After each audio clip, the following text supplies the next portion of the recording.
Pandemi COVID-19 belum usai. Walaupun sudah memasuki masa adaptasi kebiasaan baru, kita tidak boleh lengah. Tetap disiplin 5M.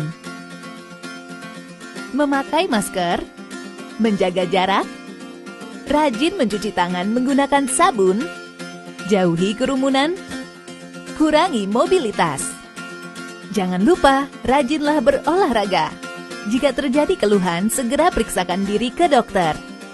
Yuk kita solid bergotong royong memutus rantai penularan COVID-19 dengan cara melindungi diri sendiri dan orang lain di sekitar kita.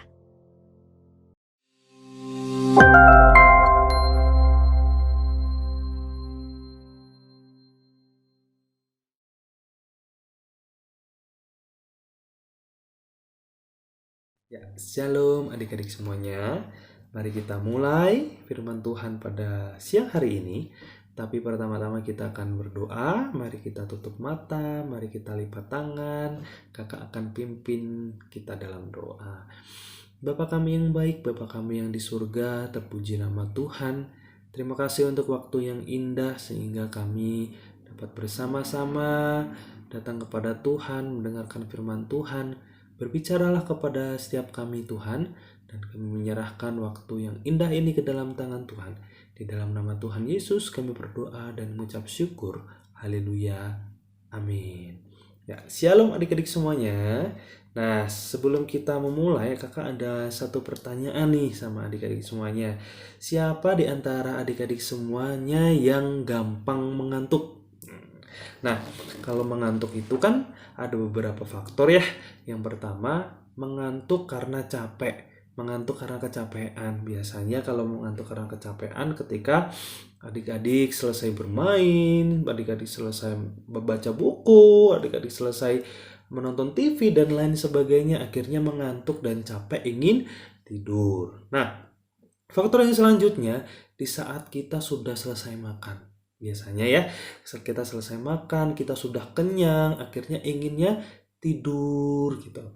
Mengantuk, sudah kekenyangan gitu. Nah, adik-adik, namun ada hal yang tidak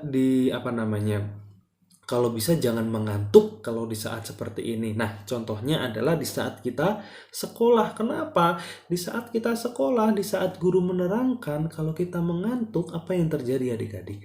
Kita tidak tahu apa yang diterangkan oleh Bapak Ibu guru. Di saat mata pelajaran diterangkan, terus kita ngantuk, kita tidur, akhirnya apa? Kita tidak tahu materi yang disampaikan. Dan selanjutnya, di saat kita mendengarkan firman Tuhan, di saat firman Tuhan disampaikan oleh Bapak Ibu guru KA gitu kan, terus kita mengantuk, kita ingin tidur, akhirnya apa? Akhirnya kita tidak tahu firman Tuhan apa yang sedang diterangkan. Nah, adik-adik semuanya, seperti halnya dengan murid-murid Tuhan Yesus. Wah, siapa saja ya? Yang pertama itu adalah Petrus, Yakobus, dan Yohanes. Ketiga murid ini diajak oleh Tuhan Yesus untuk masuk ke Taman Getsemani. Wah, kira-kira mau ngapain ya? Ada yang tahu nggak nih? Ya, nah, Tuhan Yesus mau berdoa di Taman Getsemani. Malam itu Tuhan Yesus sedang merasakan sedih dan gentar. Karena terlalu sedihnya sampai Tuhan Yesus rasanya gelisah dan takut. Nah, sehingga Tuhan Yesus mengajak ketiga muridnya ini untuk menemani, untuk berjaga-jaga. Sedangkan Tuhan Yesus berdoa di tempat yang berbeda dengan murid-muridnya. Nah, Tuhan Yesus ada di tempat ini, murid-muridnya sedang berjaga di tempat yang lain. Nah, Tuhan Yesus tersungkur dan berdoa kepada Bapa. Katanya, Bapa, kalau boleh jauhkanlah daripadaku penderitaan yang aku harus alami ini. Tapi Tuhan Yesus selanjutnya berdoa seperti apa? Tetapi jangan menurut kemauanku, melainkan menurut kemauan Bapa. Nah, kenapa Tuhan Yesus berdoa seperti itu ya adik-adik? Nah, ternyata malam itu adalah malam di mana Tuhan Yesus akan ditangkap dan disiksa serta dihakimi sebelum Tuhan Yesus disalibkan. Dan Tuhan Yesus hari itu sangat sedih, gentar, takut. Nah, ingat, waktu itu Tuhan Yesus adalah manusia, sama seperti kita. Makanya Tuhan Yesus bisa merasakan sakit, bisa merasakan gentar ketika Tuhan Yesus tahu hendak ditangkap. Meskipun dia juga adalah Tuhan. Nah, Tuhan Yesus selesai berdoa, dia kembali ke tempat di mana murid-muridnya ada. Tetapi apa yang Tuhan Yesus dapatkan? Petrus, Yohanes, dan Yakobus bukannya berjaga-jaga dan ikut berdoa seperti Tuhan Yesus. Tapi apa yang Tuhan Yesus dapatkan adik-adik? Mereka malah tertidur. Mereka tertidur karena mereka sangat mengantuk malam itu. Lalu Tuhan Yesus berkata kepada Petrus, hanya 1 jam saja kalian bertiga tidak dapat berjaga dengan aku. Berjaga-jagalah dan berdoalah supaya kalian jangan mengalami cobaan. Memang rohmu mau melakukan yang benar, tetapi kalian tidak sanggup. Karena tabiat manusia itu lemah. Kemudian pada saat itu Tuhan Yesus pergi kembali untuk berdoa kepada Tuhan. Doa yang sama. Nah, ketika Tuhan Yesus kembali lagi, apa adik-adik? Tuhan Yesus melihat murid-muridnya tertidur kembali. Pada malam saat itu, murid-muridnya ternyata sudah kelelahan, mengantuk. Nah, untuk yang ketiga kalinya, adik-adik semuanya, Tuhan Yesus pergi dan berdoa kembali. Dengan masih membawakan doa yang sama. Nah, sesudah Tuhan Yesus berdoa untuk ketiga kalinya, Tuhan Yesus kembali dan berkata kepada murid-muridnya. Nah, pada saat itu murid-muridnya masih tertidur. Ketika pada saat itu Tuhan Yesus berkata kepada murid-muridnya, "Masihkah kalian tidur dan istirahat?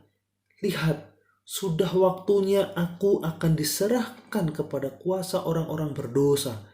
Bangunlah, mari kita pergi. Lihat, orang-orang yang mengkhianati aku sudah datang."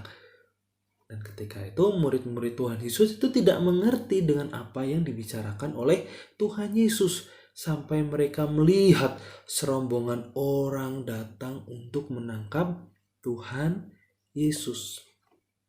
Nah, adik-adik, murid-murid Tuhan Yesus mengantuk dan tertidur di waktu yang tidak tepat.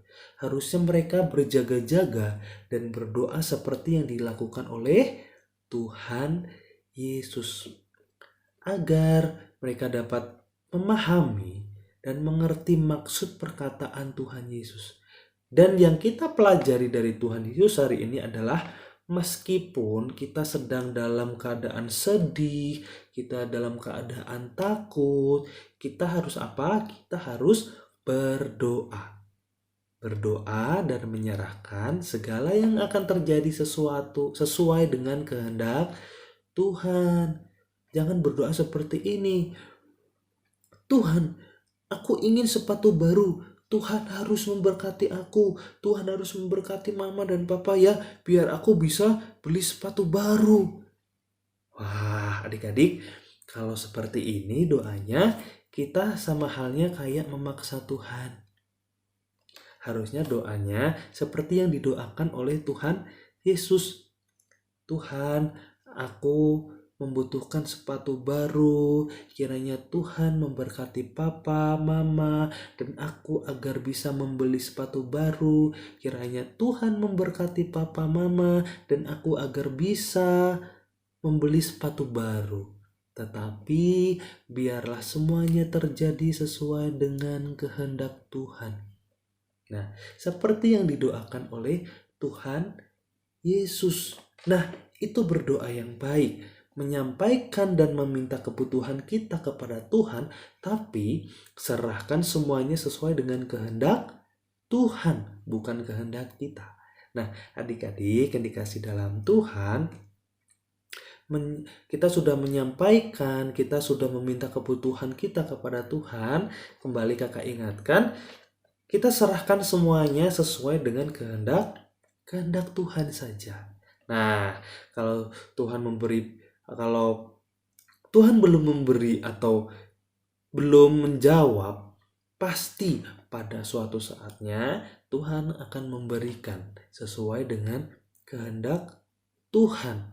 Karena Tuhan sedang mengajarkan kita untuk menyerahkan, kita berserah semuanya kepada Tuhan. Nah, adik-adik yang dikasih dalam Tuhan, hari ini kita belajar dari kisah ini, di mana kita harus mempunyai penyerahan diri kita kepada Tuhan. Apapun yang terjadi, di saat kita takut, di saat kita sedih, kita semuanya itu kita bawakan ke dalam doa dan menyerahkan semuanya kepada Tuhan, dan biarlah kehendak Tuhan yang jadi.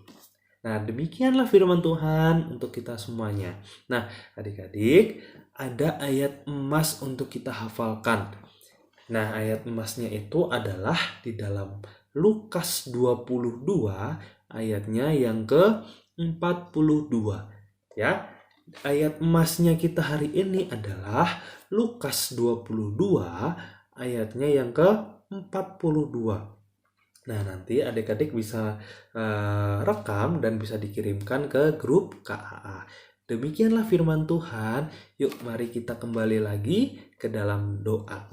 Nah, Bapa kami yang baik, terima kasih untuk firman Tuhan pada siang hari ini, sehingga kami dapat belajar bahwa apapun yang terjadi, kami menyerahkan semuanya ke dalam Tuhan, dan biarlah Tuhan yang berkehendak atas doa kami. Biarlah Tuhan ajarilah kami untuk menyerahkan semuanya ke dalam Tuhan. Apapun yang terjadi, di saat kami takut, di saat kami sedih, di saat kami gentar, ajarilah kami untuk memberikan semuanya ke dalam tangan Tuhan, dan biarlah Tuhan yang berkarya, biarlah Tuhan yang berkehendak. Terima kasih Bapa, dan sebentar lagi kami akan melanjutkan aktivitas kami. Kiranya Tuhan pimpin sertai.